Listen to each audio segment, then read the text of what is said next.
I'm Kathleen Stoughton, Director of the University Art Gallery, and I'm pleased to welcome you to the opening of Summerfest 2000 and Art on Art.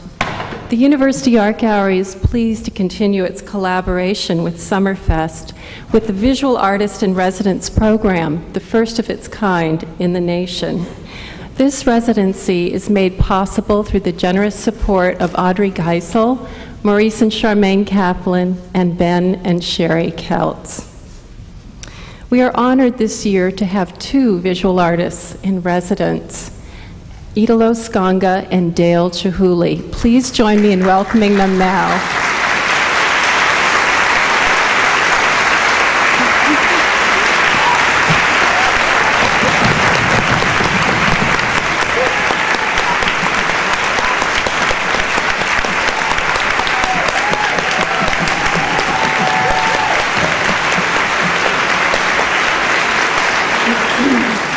I would also like to welcome to UCSD the extraordinary artistic directors of Summerfest, David Finkel and Wu Han.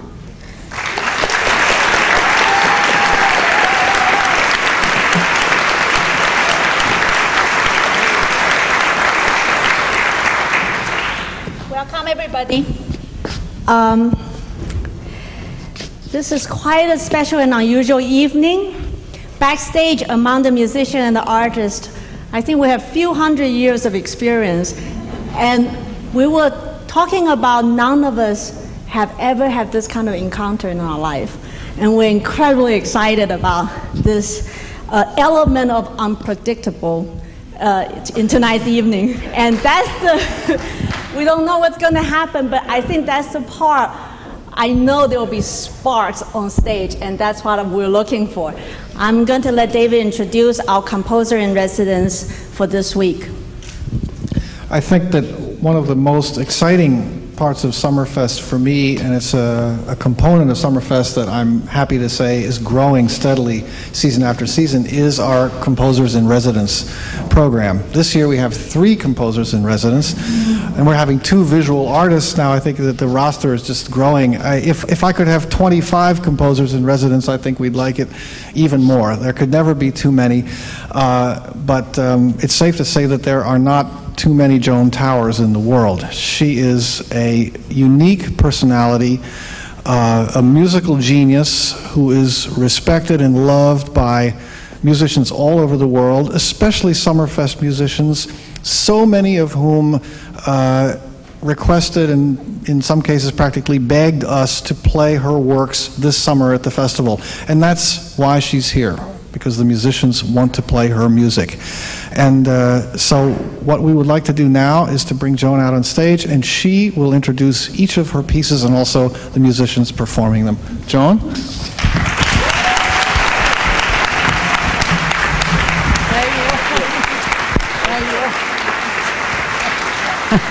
Hi. I'm leaving now. First of all, with that introduction, I could never live up to it. Second of all, we've never done this before, as Wuhan said. This is totally improvised, unpredictable. We had a disastrous rehearsal this afternoon.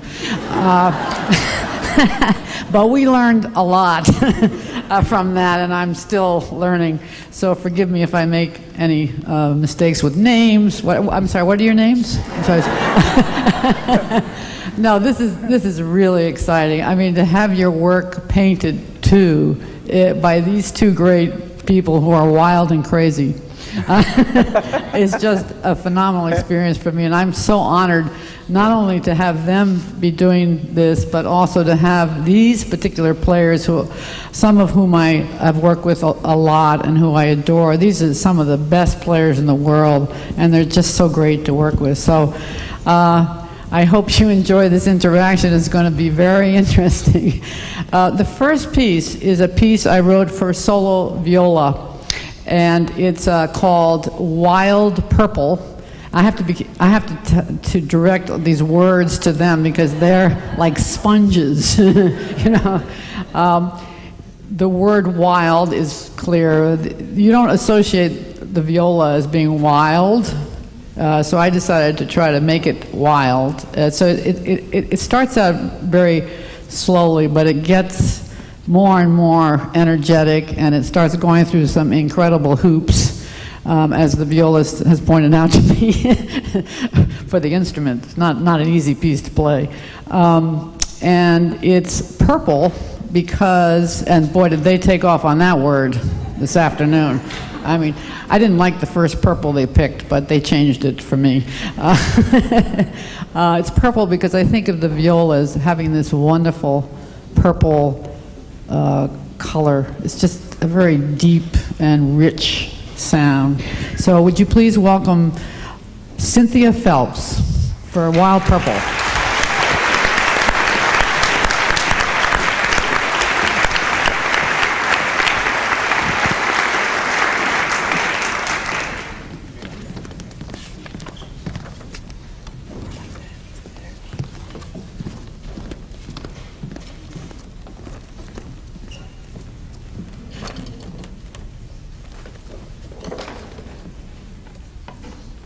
Ready? How long is it? 7 minutes. 7 minutes.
Did you get finished? We're working on it. Okay. You want to hear this piece again?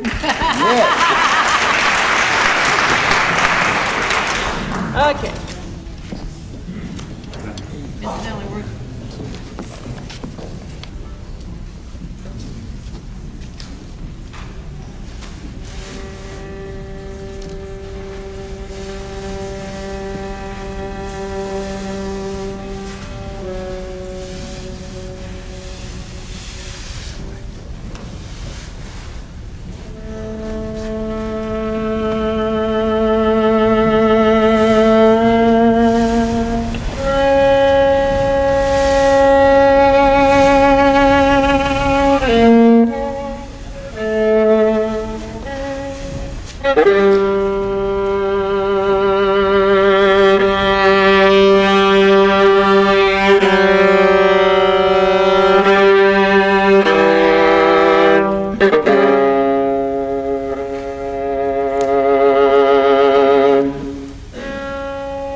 The next piece is a short piece.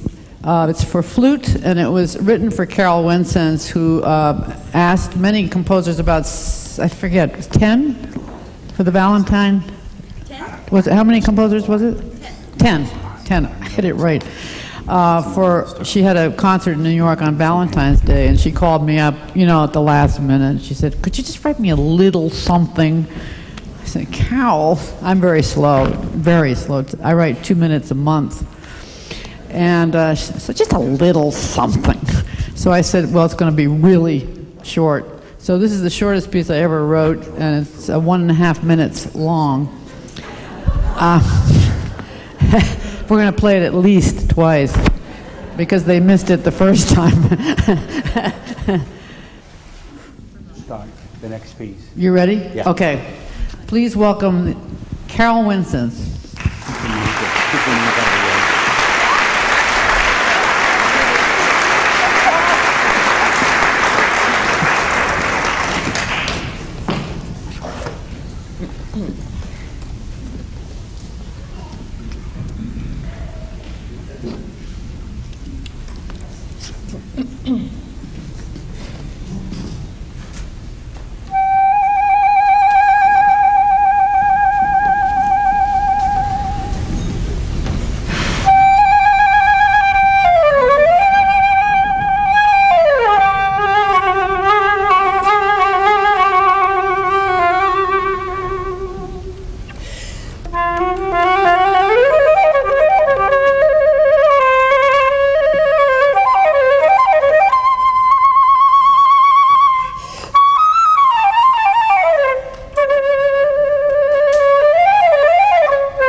I wish.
Still going. Moving right along, there's two more pieces, and there are two trios for violin, cello, and piano. And the second one of these I wrote about 5 years ago. It's a short piece called "And They're Off," and it's about horse racing, which I'm sure some of you are involved with here. And I decided that piece was too short and needed a companion piece. And when they called me to commission me for a piece, I thought I'll write a companion piece. So the companion piece is a slow piece called "Big Sky." Please welcome Chi-Young, Wuhan, and David Finkel.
Italo, I met a snowstorm.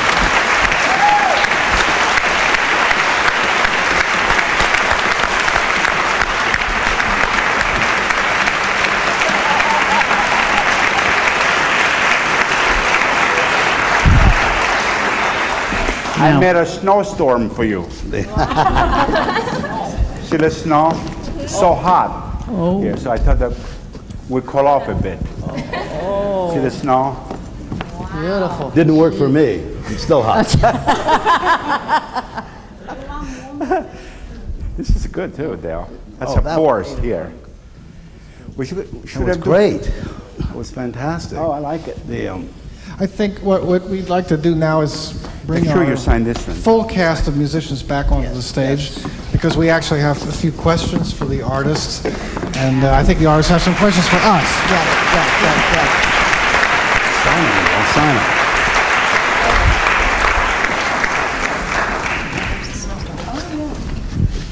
John, why don't you start? Okay. This represents your music. to a I know. large I degree. can't believe. I just can't.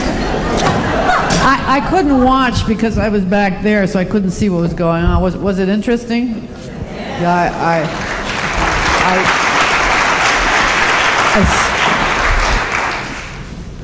This is incredible. I really tell you. Oh, I don't know where to start. Italo, Yes. talk to me. What do you Sign his need? name. That's Have you ever done this in front of an audience? no, never. You know, I've worked with young people and older people in workshops where, you know, there might be some people watching, but never really with an audience. Certainly never on a stage. And it's I don't know. It was it was a tremendous amount of energy coming off. You know, you know, different artists work in different ways, and you know, for me, it is a lot about just the energy of working and not knowing what's going to happen. You know, obviously, and But you're doing it in public. Does that make a difference? I'm sure it does make a difference, but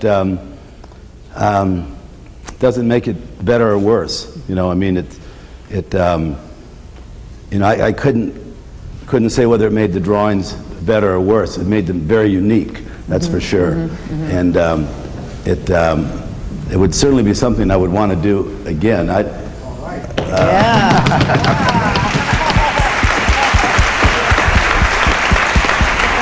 I think it's very scary to do this kind of work in front of an audience. It's not that easy. It's very difficult to be creative. You have to be creative in front of all these people. Right, yeah. That's a private thing. I know, also. right. I can't imagine So we're, composing in front of an audience. But Dale is so good at this. Dale is so good at it that I think that he's really a master of this. No, because type of thing. because when I work, a lot of times when I draw, I'm working in the hot shop. You know, we got a team of 12 people all the time anyway. So, you know, I don't work in the You're not atelier alone. in a private way like most artists do, as we think of. So I'm used to working with people around me all the time, not on the stage, not theatrically like musicians. But also you're working together. This is the first time you've worked together. Yeah, we've another collaborated dimension. together. Before It started off that I made work for Italo, then he made work for me, back and forth. But usually on the drawings, He hasn't finished. I will say I got my signature on most of them before he did. And so, you know, we've gone back and forth and done pieces for each other. We have collaborated on works, paintings, works on paper before, but not very much. I mean, for the, you know, we're both prolific artists and do lots of pieces. And then every once in a while, we work together, but, you know, never this quickly, this collaboratively. This is Intense. yeah, this is a unique, and I know it's going to happen here. He's going to work on you some more as soon as he has a chance. He'll go in and work on these before they get dry. I'm sure. I like I them. think they're pretty good. Not bad. I like it. I have a question. You know, we talk about backstage. For us, when we perform, we're looking for perfections. We don't want to make mistakes. But when you're looking for perfection, actually you already having made some kind of mistake? Every time after you perform, you always feel, oh, there's something I want to change in my performance, and it's not perfect, it's not the way I wanted it. Is there such thing as mistake in your painting?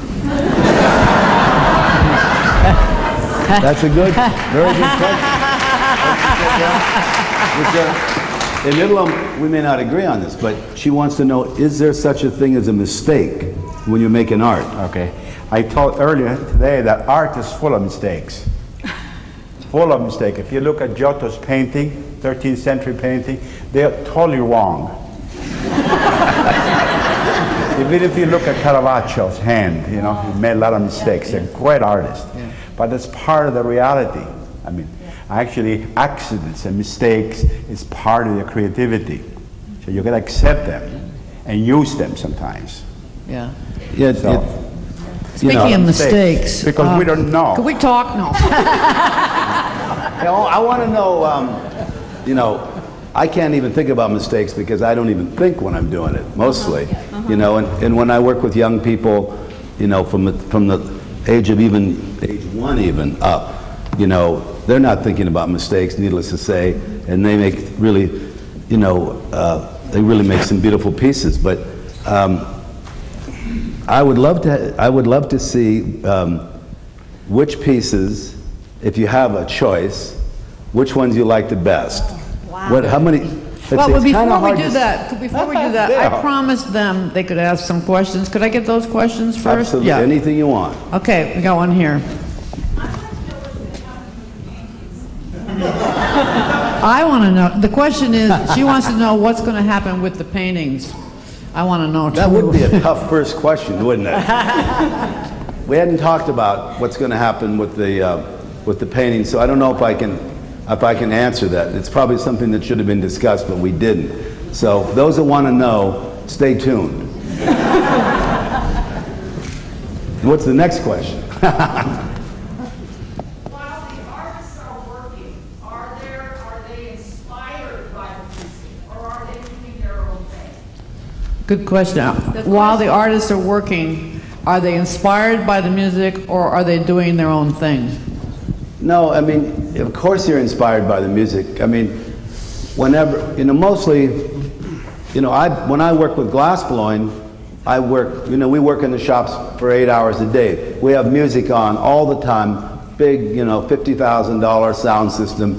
There's never a minute that there isn't music on, but there are many kinds of music, right? And we play all kinds of music. Now, if I'm painting or drawing, I may or may not work with music on. One thing, I work outside a lot under a freeway, and you couldn't hear the music. So I can work with or without music, but when there's music on, it has a big effect on you, of course, especially when you can see the musicians. You know, just to be able to watch it, it was very inspiring. I don't think, he sleeps with music on. I mean, he's, you know, all night long he has music on, so I've never been to his house without music on, so I assume that... Yeah, but to me is this, for example, when I take a sheet of music and I read it, and it says fortissimo, pianissimo, and con fuoco, so I said, how do you portray fortissimo visually? How do you portray with fire visually? See, that's the thing. So I do use the language, okay, sometimes for music. Then I try to put myself in a position, how do you agitato? How do I agitate myself? How do I control this sort of nervousness? See, and sometimes I paint on top of the music sheets. See, so that's a different thing. So language and music, I cannot read music. They all say I'm a great music lover, and I don't play any musical instruments, but I collect musical instruments all over my plays, and I have Mozart and Beethoven and all these people, composers, and Verdi upside down with Wagner. I go to hear Wagner in Seattle, where Dale is, and so I'm totally obsessed with it. But also the influence comes from the language.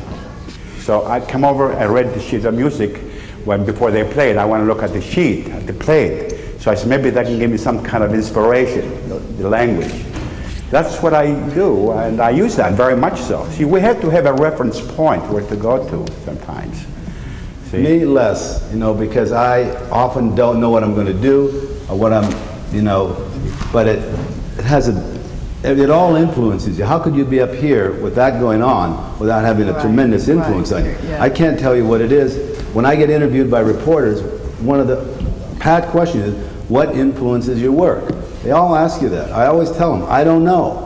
You know, I don't know what influences my work. Everything, everything influences me. Your mother, your father, Of course. my sister, I mean, all your experiences. my wife, my influence children, you. God. I feel the same way. Are you kidding? Sure. Everything. Nature, everything affects it. Some, But let me do some one more come thing. from more from up here, some more from here, some more from here. Same with composers, I would imagine. Art. Definitely, yeah. Art comes from art, as I said. You know, Bartok said art is got to come from somewhere. You either go to folk music, or you either go somewhere to take sources out of it. Schoenberg said no. It doesn't come from anywhere. He did? Yeah, he said, does it come from anywhere? It's Yeah, because from he... mathematical Never mind. basis. That's what he said. Okay. So I don't know. Oh, sorry. Jeez. Oh, okay. This is a question for the musicians. Were you intimidated, did you say? How did you feel about their presence here? Yeah, good. Can I answer that because I had the experience of playing twice? When I first played, I was very uptight and distracted, and I wanted to look over, and I couldn't look over, and it was a very strange performing experience because we're often here by ourselves in our cocoon and our concentration, and I felt my concentration severely compromised. And I was very grateful for a second chance because I then was able to tap into being an energy source for them. And that just went right, fed into my concentration, and I felt that we were actually symbiotic at that point. So, Actually, that also comes from our conversation. That this gut feeling that coming from your heart, both as art and music, that it does not need a language, and you feel the communication. Even when we're playing, we know there's something is creating, and we are creating something on this side, and I can feel that. I can't really put in words for it, and it's really, you always feel that. We're already talking about even after the dress rehearsal, you feel this very natural bond that you've done something creative together, and it was so. I don't know, at least that's from our end. I don't know if it's for the candidate. It felt great, really. I think we're going to end on that note. This has been a real love Wait, I fest. got one more question. Yes, go ahead. Now, I don't know, what time is it? We're over time, right? And I don't, we'll take about 3 minutes, and you can put the kibosh on this idea if you want. But if we had a camera that could go down, how many we make? 1, 2, 3, 4, 5, 6, 7. If we showed all 7, and then we showed them one more time, you could vote on which one you like best.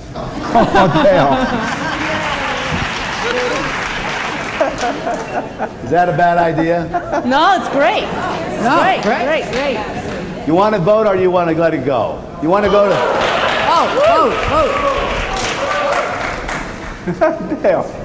I like this one. Okay, should we do a show of hands? Okay. Show of hands. Wait, let me move it. Where's the video crew? Let me throw out of context. Put this up here. They'll come back. Yeah. Put that one here. Unfortunately, the mat is very dirty, so it's hard to tell the drawing from the floor at this point. Here you go. Sorry. Yeah. Okay, where's the Why don't you start there? Where's the That'll camera? be Where's the number cameraman? All right. You know what? I should move those so he can walk up there. good one, eh? Italo, I'm going to pull these back. So we'll start with that number. Any order doesn't make any difference. You want to start with one this there? is one. Oops. One. We'll go one up here. And then we go two over here. Try to remember. We'll do the best we can. We do 3. Well, it's finished enough to vote. Okay, 4. He's working it. This is 4. I want me to sign. This is 5. Sign it next to me. I'll sign. I want to change color. Okay. Okay. This one too. Okay. That one is 6.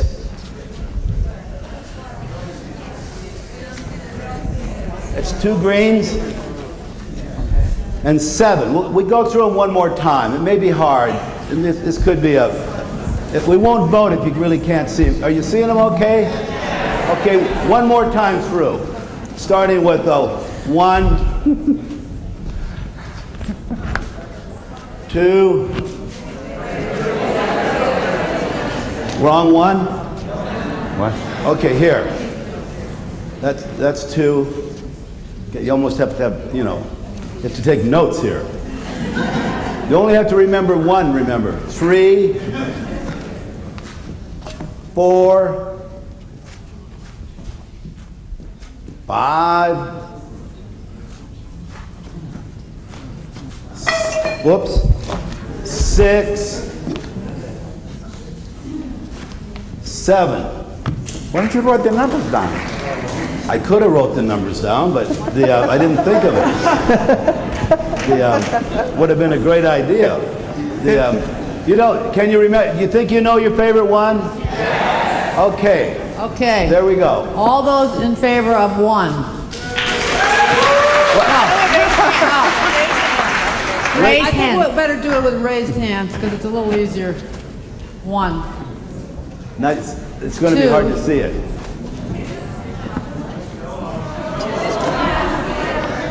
Wait a minute. What did they say? They want to see the picture. Show the picture. Oh, yeah. Oh, well, okay. They want them showing. Let's start from 1 again. We're going to show, okay, all This is 1. 1 again. Poor guy. This is tough. He's getting paint 1. all over his key. Okay. 1 again. 2.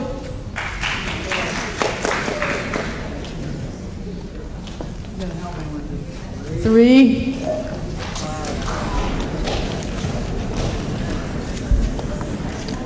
4. Wow. Interesting. Oh, leave. 5. I like 5. Oh, he's getting some votes on 5. Italo, no more. That's gold leaf he's putting on there. Okay. 6. Put a gold leaf on there. Beautiful. Look at this. 6. Where? There you go. 7. What are we? 7. 7. 7. 1.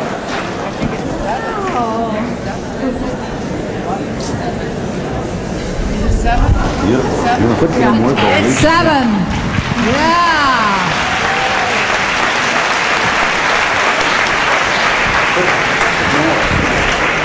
I want to thank our artists and musicians. They were wonderful. This was very much a happening, a spontaneous experience. And I'd like to welcome you all now to the exhibition in the University Art Gallery and glass blowing demonstrations at the Craft Center. They'll be running simultaneously from 8 to 10. Thank you all for joining us.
It's a pleasure to have 2 great visual artists as part of a music festival. And so some of our conversation is going to have to do with how music and art relate to each other, which is not something I imagine you think about all the time, or do you? Do you think about music in your work if we didn't ask you this question? Well, I got to tell you that Italo knows so much more about music than I do. I mean, I'm a glass blower. You know, there's 10 or 15 of us blowing glass in the shop. We have music on all the time with a big sound system, but every kind of music you can imagine. Whoever's in charge of the shop gets to pick the music. If I'm down there, then I'll pick the music, and that all depends what kind of mood I'm in. Right. But when I go paint, or if I'm around the house doing something else, I may not play music. Italo plays music constantly, including when he sleeps. You know? Of course, your work has actual music in it. You have those medieval manuscripts that you found in Colorado, I mean, the duplicates, and also the pages of music. And does it matter to you what that piece of music is? I mean, you mentioned the composer, or the word like grazioso, con fuoco, but what about the actual music? Well, I can't read music at all. I mean, I just have to assume certain things, and not the language more than the music itself, the music notes. If it says grazioso, then I said, well, what a grazioso looks like visually, whereas con fuoco looks like visually. So I take the clue from the language, then I sort of transfer them maybe in a visual way, the way I think it is, because there's not really scientific specific proof how to do it. So I have to invent the color. I have to invent the emotion. So I deal with the emotion and the color. Okay. But I do, they'll said, I love the sound of things, and I do. I'm very into it. And, You're obsessed with music. I'm obsessed with So when you play music all the time, does it...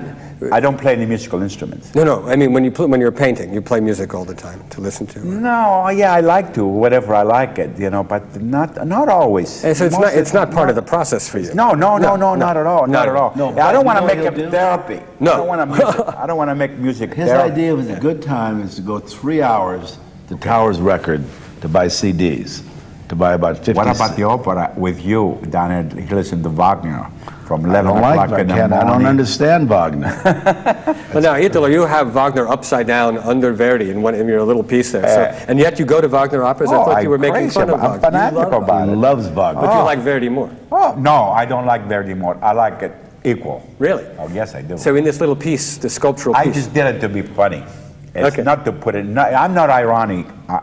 He's crazy for Wagner. Crazy for Wagner. It's just I did it because of that. That's upside down. But would you ever consider doing Wagner on top and Verdi upside down? Sure. You would? Of course. Of course. You know, of course.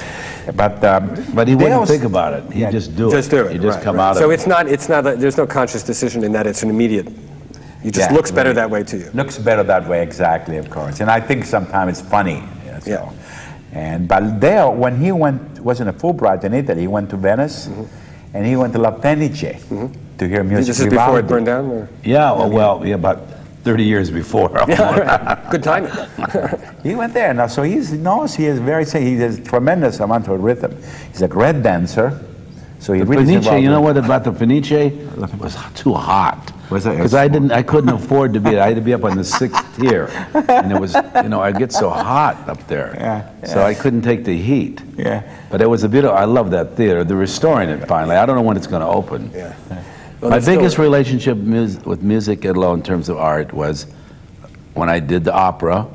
About 6 years ago, I did the sets for Peleus and Melisande for the Seattle Opera, and. To tell you the truth, I got inspired more by the libretto. The libretto was very interesting to me, and everybody interpreted the libretto differently than I did. So I had a completely different interpretation of the libretto, and it really inspired me. Then, after going to 8 I listened to the CDs, of course, that Debussy was really extraordinary music, and I could handle that. It was easy for me to listen to Debussy. Wagner, that's a little different. And so slowly I began to understand the music, and the music influenced me. But the libretto really had a big influence on me to listen to it. Didn't it? Yeah, it's interesting. Yes. But that was funny about music. For example, he always surprises me. He likes Frank Sinatra, and he also likes Aaron Copland. Get out of this. And he likes Elvis Presley. Sounds like you grew up in America. Very American, exactly. I love Grew up Aaron in America. Copland. Yeah. He loves Aaron Copland. And then Frank Sinatra says, come on, get off on that stuff. You think he has to like one or the other, but not both of them? No, I don't think that way. I think it's really liberal. I wish I could be like that. Oh, I see. You see? I'm finding it fascinating that you keep telling me about Dale and Dale keeps telling me about you. Yeah, it's fascinating. Do you go, why is this? It's fascinating. How well do you know each other? Very well. Yeah. No, because the process, I want to learn from him. I see. Okay? Yeah. And he wants to learn from me. It's not just very, very close, but we're always learning from each other. That's fascinating. He's a good listener, and I'm a good listener. So I remember, the incident, things like, we were in Seattle, Washington about 20-some years ago. It was in August, too. And all at once, we heard in the radio that Elvis Presley died. In the radio. I said, oh my God. And he got really, so I mentioned to him, I said, Dale, this is the 20-some year anniversary of the death of Elvis Presley. You see? And then I saw him in a stage the other day. And I said, hey, Dale, I said, you're perfect in a stage. You like Elvis Presley, I said. No, he's talking when we're doing the drawings? Doing the drawing. I said, Dale was super in the stage, like Elvis Presley. Out of the stage is not so good, I said. He liked it. He liked it. I thought that was real funny, you know? I said, in the stage, he was a total genius, Elvis. When he was out of the stage, oh God, he wasn't so good, you know? Anyway. Well, let's get into some actual relationships between the art and the music for a minute, because you've said so many interesting things. Maybe we can pick up on a few things. But just before, I was looking at your paintings, and I said something about the frame, and you said, look at the middle first. And I said to you, well, don't you wish you could follow everyone around and tell them how to look at your paintings? And I was kidding, but I'm curious about that. Do you think that there is a way to look at a painting or one of your paintings that's really the best way to go about it? And the reason I ask this, I'll tell you the musical part of this. As a composer, you write a piece of music and no one has any choice. They start at the beginning and they listen to the end, and it goes in time. And of course, they could hear it again. If it's a CD, they could play it over. They can start in the middle. But generally speaking, that's not what happens. You start when it starts and you go when it ends. I look at these things. Now, sculpturally, it's a little different with your work, the glass, where you can walk around it and you can sort of, in some cases, find a beginning if you want to. Certainly in something that goes from left to right or right to left. Oh, that's really interesting, because Italo once told me that that you could understand a painting within a second, maybe within 100th of a second. So you walk in, look at any piece in here, you know, and within a second, you've already comprehended the whole thing. Now you can go look at it if you want to. You can analyze it. You can go in depth in it.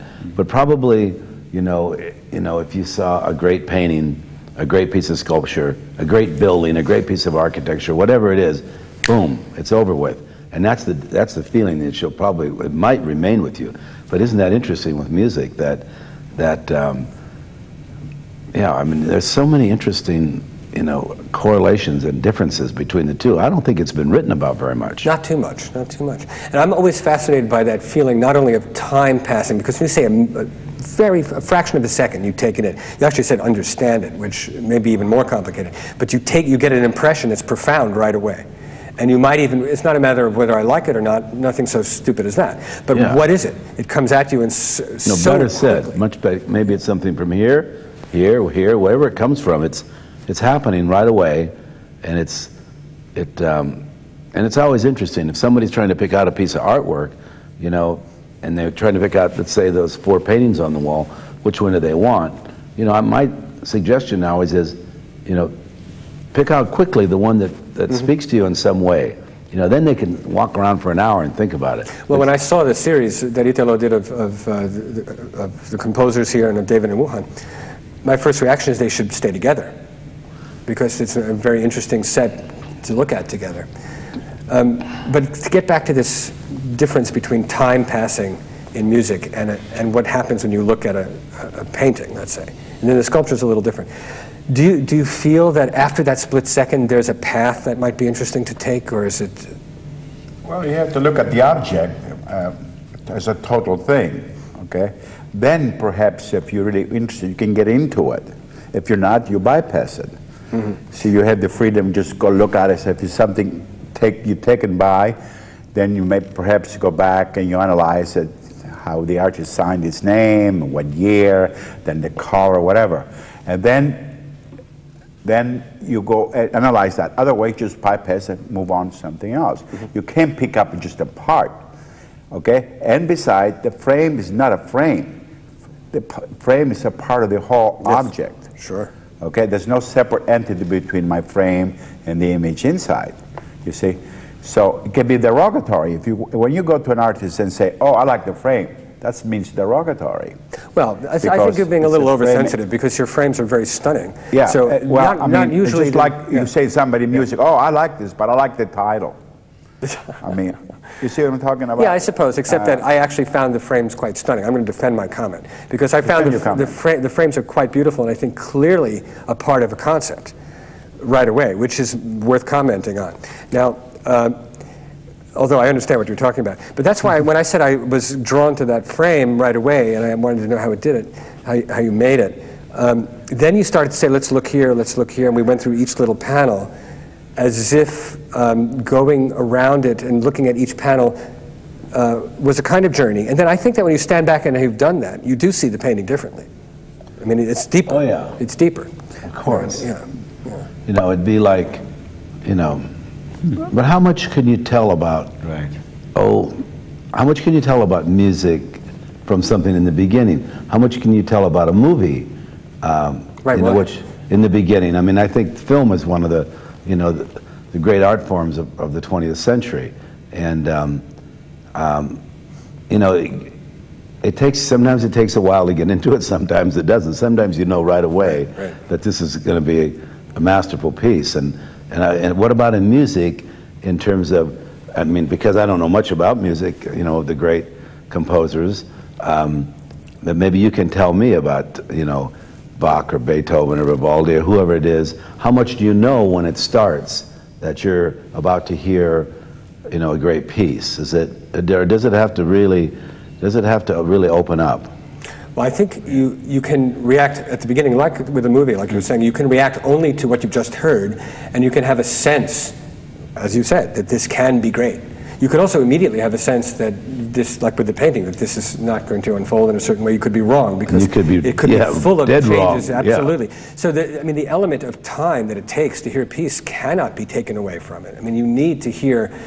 Maybe you don't need to hear the whole piece, but you certainly need to hear enough of it so that you're involved in its world and the mechanisms of it and the intricacies of it. I get impatient. Yeah. Maybe because I'm an artist, I get impatient. He takes me to Wagner, you know, and in a little while I start to go to sleep. Because Wagner, though, is an example of the most extreme length in music, 5-hour operas, and in Western music anyway, an opera of that length, and things tend to unfold rather slowly in opera.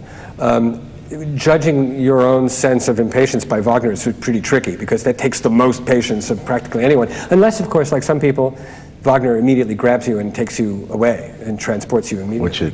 I guess but you see, I'm actually kind of jealous as a composer of that fact, that someone could look at a painting or a sculpture and immediately their whole world is present of it. And I've very often with audiences found that they say they would love to hear more modern music, but it takes so much time to get involved, and so going to the museum is so much quicker. And they go and they look around, they get a sense of the person's personality and the style and the world so very quickly. Even more quickly would be to open up a book. Yeah. I mean, artists is lucky that they have a book you can open up and see right away.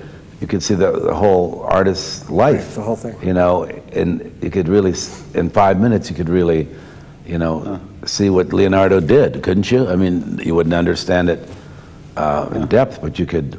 That's different. The music really takes time. Yeah, the time element. But what about, you know, also with time, you have this sense of beginning and eventually end. You know when the piece is over.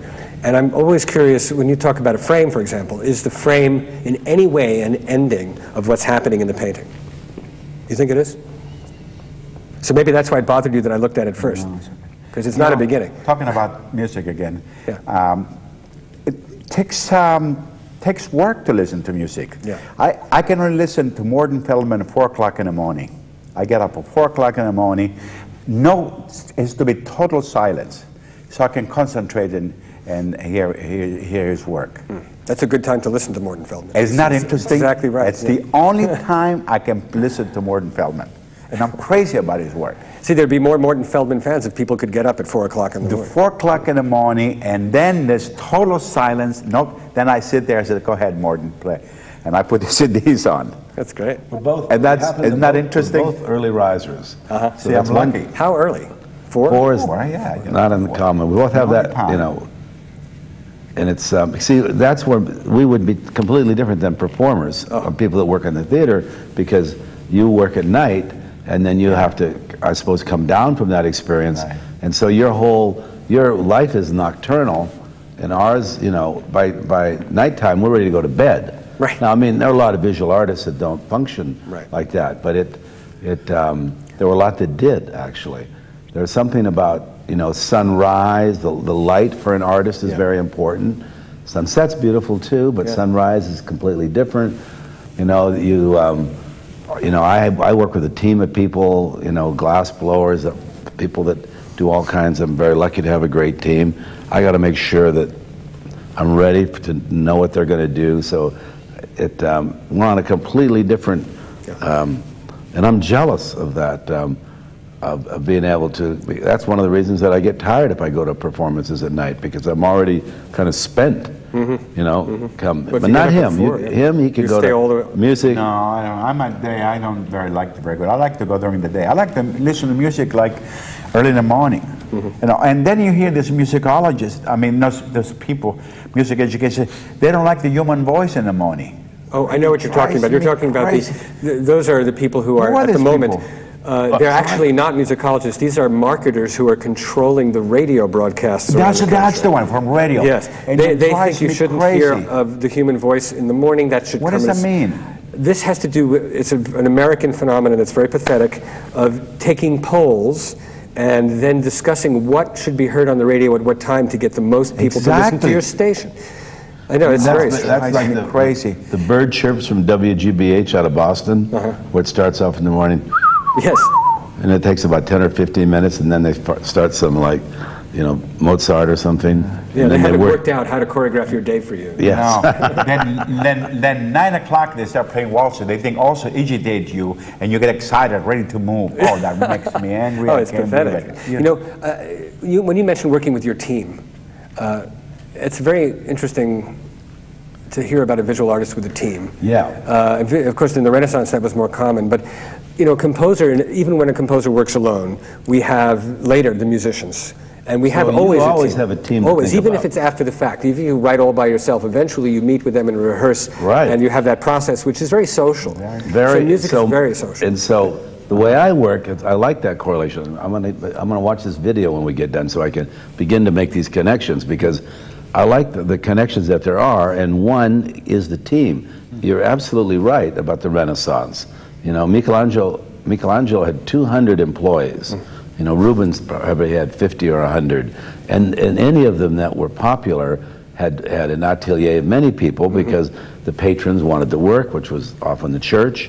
So if they had the work, they hired more people. Yeah. And then the ego was different. Yes. I'm not saying they didn't have egos, but it was more of a craftsmanship. So somebody might paint the horses, somebody might do, you know, the landscapes, and then, you know, some of them were so talented they were, like, you know, Michelangelo was doing architecture, doing paint, you know, whatever, sculpture.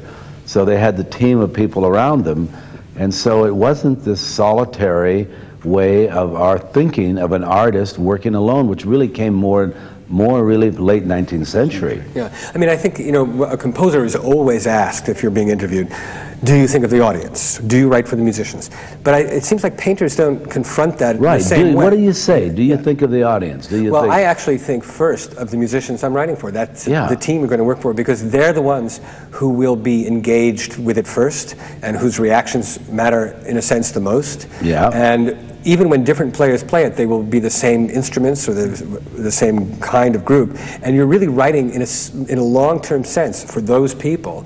And if it really works, of course, there will be audiences that appreciate it. So you see, they think of the overall, the whole thing, where artists, you know, I don't know what artists think of. I can tell you what I think of. What is it? You know, which is your team especially. Yeah, I mean, I think of a big picture. situation because I've been very lucky to build not only the artistic team, they're artisan, they're craftsmen, but also I have artists, facilitators, engineers, architects.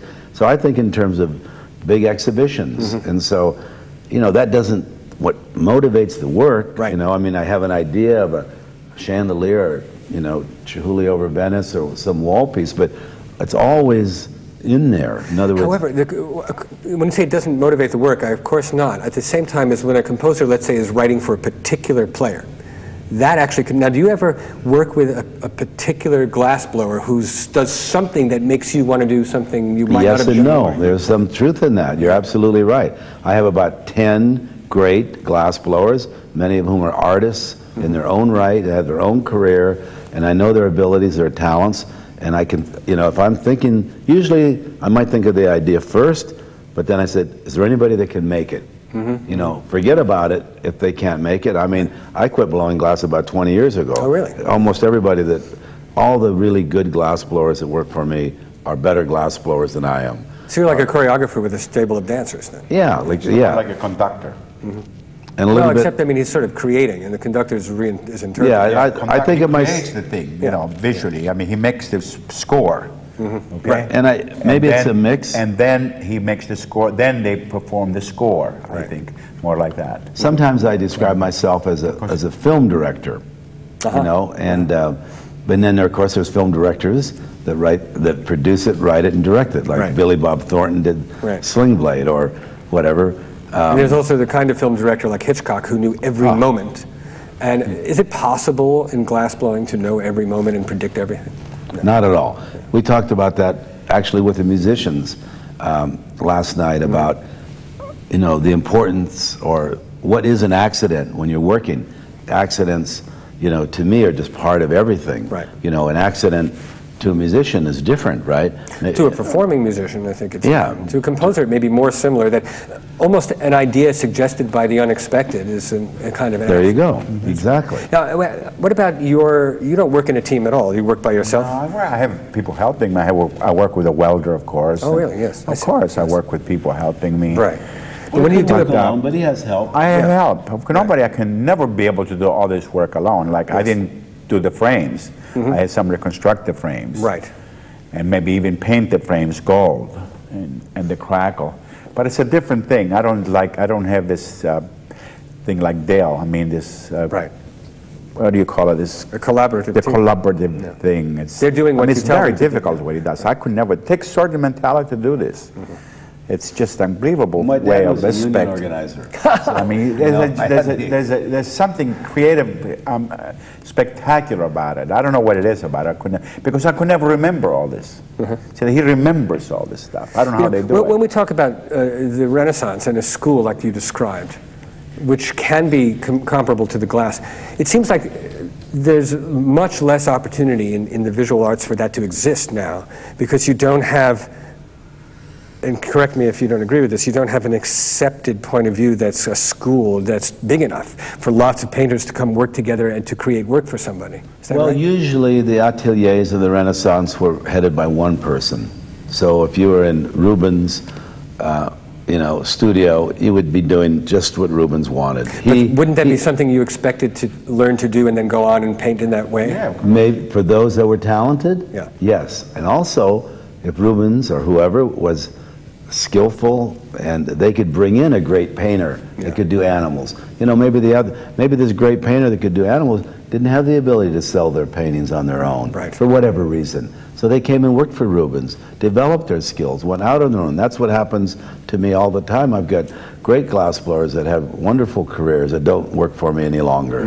You know, Italo, on the other hand, he knows how to do all this stuff. He can work with plaster, he can work with steel. There's nothing that he does in his works that he can't do himself. He chooses to have assistants and artisans help him because it makes him more prolific, makes him weld it here, put this over here, do that. That's a nice feeling. Do you have, yes? Rodin had a lot of assistants too. For example, he had about 10 people carving for him, and Brancusi was one of them. Really, he worked for Rodin. Yeah, he worked for Rodin. And he said, And then he did the modeling and carved. So Rodin didn't even do the carving. No, he did just a little modeling and sketches, and they blow it up to a big scale, like Henry wants to. So anyway, so they asked Brancusi about why he left. They asked Brancusi about Rodin. He said, "What do you think about the maestro?" Mr. Rodin says, "Yes, he's a great master." He says, "What did you leave?" He says, "Because nobody can grow under the shade of a big oak." That's amazing. That's what he said. So he left and did his own thing. That's right. Isn't that amazing? It is. And do you find, so you have a team, but do you find the work gets lonely at all? To work? It gets lonely. Does that affect what you think about when you create things? No, I put music on. No, music, it gets lonely. That's nice. It gets boring. Marcel Duchamp. Yes. Marcel Duchamp invented that wheel. The wheel that you turn it. When he got bored, he wasn't a very good painter. He got bored. He was just has that staircase, new descending the staircase. No, the staircase was good, but the other stuff wasn't so good because he didn't know how to paint very well. He always wanted to be successful. He wanted to be like Renoir. I'm going to be Renoir and make a lot of money and become successful, but he couldn't do it very well. So then he invented the wheel, it's a big wheel. And he has this stool. When he got bored, he got up and he went like that. Then we went. So when the wheel stopped, he went back to paint again. That was a mechanism to stop him from getting bored. Or we open up the windows. See, for example, I do the same. I'm not comparing with Marcel Duchamp. I have a fish. I go feed the fish outside. I go feed the birds. I go eat the figs. I go eat the tomato. Have you seen the studio? I haven't yet. And see, you have to get distracted. Yes. See? You gotta go. Otherwise, you don't get distracted. And get the film crew to take a few shots because he's got so much stuff in there, so much things to distract him. So many collections. That's right. He grows his lemons, he grows his tomatoes, he's got his birds, he's got probably, I'm not kidding, at least 100 collections. So it's all inspiration to him. He's walking around. I need the visual. I'm too busy. I'm working all the time. You're organizing. Yeah, I mean, I was. Man. No, I mean, organization. I mean, you can't believe it. He even takes notes when he goes in the shower. That's great. I went to his shower down there in Tacoma, and I looked at it. He had this thing open with a greasy chalk, so that it doesn't get dry. And he was taking notes in the shower. I said, "Oh my God, this guy." Well, I think we may have to continue this either at your place or at a little restaurant in La Jolla or something. It's because we have to stop. But it's a great pleasure. Well, get over it and get some shots in the studio. Make sure you see it. This is really, cook him some pasta for lunch when he's here. I haven't got time. I'm too busy. I'll tell you what. I'll come over at 4 o'clock in the morning. Listen to some Morton Feldman. Listen to Morton with me. And we'll eat one noodle. Do you know him? I didn't know him personally, but I certainly know the music. Yeah, really. You didn't know him personally. I met him once. Oh, really? Oh, yeah. I looked like him when I was bigger. I look like him. I had curly hair. He has straight hair like this. We're going to have to stop, unfortunately, but all right. Thank you See you later. so much. Take care. Thank you so much, and I'll stop by. Okay. Terrific. Thank you. Thank you.